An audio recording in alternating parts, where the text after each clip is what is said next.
Assalamualaikum warahmatullahi taala wabarakatuh dan salam sejahtera. Saya Ani Munirah Muhammad mewakili rakan-rakan penulis iaitu Izwan Nizal, Muhammad Syahrani, Syazidah Jan, Muhammad Han, S. Kanageswari, Supiya Shanmugam dan juga Zakia Zain. Kami akan membentangkan hasil penyelidikan kami yang bertajuk Pembangunan Papan Pemuka iaitu dashboard sebagai alternatif visualisasi integriti staf. Sebagai latar belakang, suka kami menekankan bahawa integriti adalah sesuatu yang sangat penting di kalangan staf ataupun penjawat awam. Integriti bukan sahaja bermaksud etika, ia adalah keseluruhan budaya kerja seseorang staf di dalam organisasi tersebut. Kita semua sudah maklum bahawa revolusi industri iaitu IR 4.0 telah meletuskan data yang terlalu banyak. Okay? Ia boleh datang dalam pelbagai format sebagai contoh email yang diterima, aduan yang dibuat dan juga mungkin daripada data-data daripada media sosial. Masalah yang dihadapi adalah data yang terlalu banyak ini dan kita boleh sifatkan sebagai data raya ataupun big data lazimnya datang dalam bentuk berstruktur ataupun tidak berstruktur. Jadi, masalah yang timbul ialah bagaimana untuk memvisualisasi atau bagaimana mengeksplorasi data tersebut dalam keadaan yang lebih memanfaatkan kepada organisasi tersebut. Objektif bagi kajian ini adalah untuk membangunkan papan pemuka ataupun dashboard yang bertujuan untuk memvisualisasi data integriti staf. Pembangunan dashboard ini menggunakan pendekatan pelumbungan data model pemodelan ramalan, iaitu predictive modeling model data mining.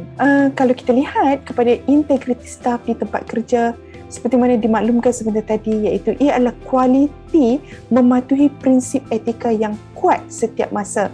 Ia boleh didatangkan dalam keadaan kejujuran dan kepercayaan serta amalan yang konsisten yang kita amalkan.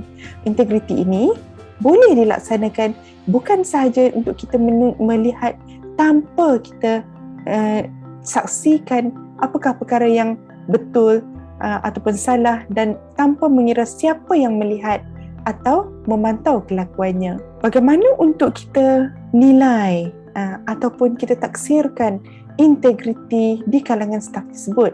Penilaian integriti boleh dilaksanakan. Ia adalah bentuk ujian kepribadian yang digunakan untuk melihat kecenderungan seseorang staf sama ada ia boleh jujur ataupun tidak, boleh dipercayai ataupun tidak, dan sekiranya kita berikan amanah. Terdapat pelbagai jenis ujian yang boleh dilaksanakan untuk mengukur ciri-ciri integriti seseorang staf. Literatur turut menyatakan beberapa kelebihan untuk pembangunan dashboard untuk melihat sesuatu data raya. Antaranya ialah untuk ketelusan data, akses kepada data yang selanjutnya boleh memberi peluang kepada organisasi tersebut untuk membuat keputusan yang lebih baik. Dan adalah penting untuk kita fahami bahawa dashboard didatangkan dengan fungsi interaktif, di mana kita just membuat sahaja pilihan apakah indikator yang kita mahukan dan papan pemuka tersebut akan memaparkan maklumat yang diperlukan. Yang seterusnya akan menjadikan seseorang staf di sebuah organisasi tersebut lebih bertanggungjawab, accountable for his or her actions. Sumber data yang kita boleh perolehi untuk membangunkan dashboard tersebut sudah tentu kita perlukan data, raw data itu terlebih dahulu. Sebagai contoh, untuk dalam konteks integriti, kita boleh kumpulkan data daripada sumber-sumber rekod kehadiran seperti berapa hari hadir, tugas rasmi, cuti sakit dan sebagainya.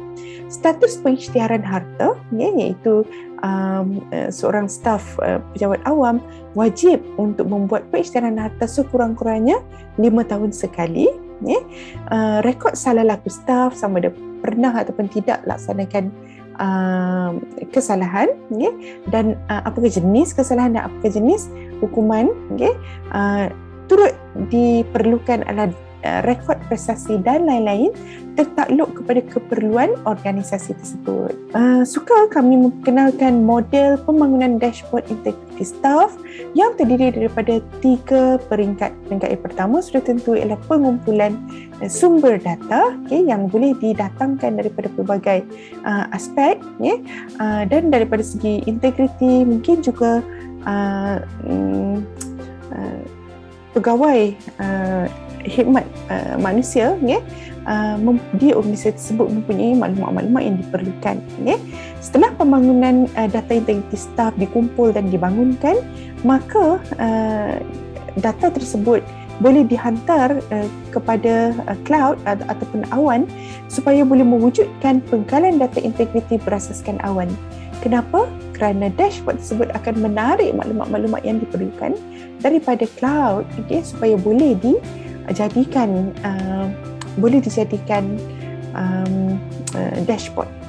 Dan sudah tentu peringkat yang ketiga ialah untuk papan pemuka dibangunkan untuk memvisualisasi data integriti staff. Akhir sekali, sebagai kesimpulan, papan pemuka analitik dashboard ini dapat meringkaskan data integriti menjadi lebih mudah dan difahami dan interaktif. Dan paling penting ialah ia boleh dikemaskini secara nyata, secara masa nyata seperti real time, di mana pindahan maklumat ataupun pembentulan ataupun tambahan data boleh dilaksanakan di cloud dan selanjutnya akan di-pick up atau diambil oleh dashboard tersebut untuk lebih difahami. Dan juga dashboard akan memaparkan maklumat-maklumat penting, walaupun ia tersembunyi dan berguna dari pangkalan data yang telah diabstrak. Akhir sekali, oleh kerana setiap individu adalah berbeza, setiap pendekatan adalah berbeza dan juga rekod peribadi masing-masing, maka dashboard ini juga berupaya menunjukkan maklumat yang spesifik kepada individu tersebut. Sekian, terima kasih. Assalamualaikum warahmatullahi taala wabarakatuh.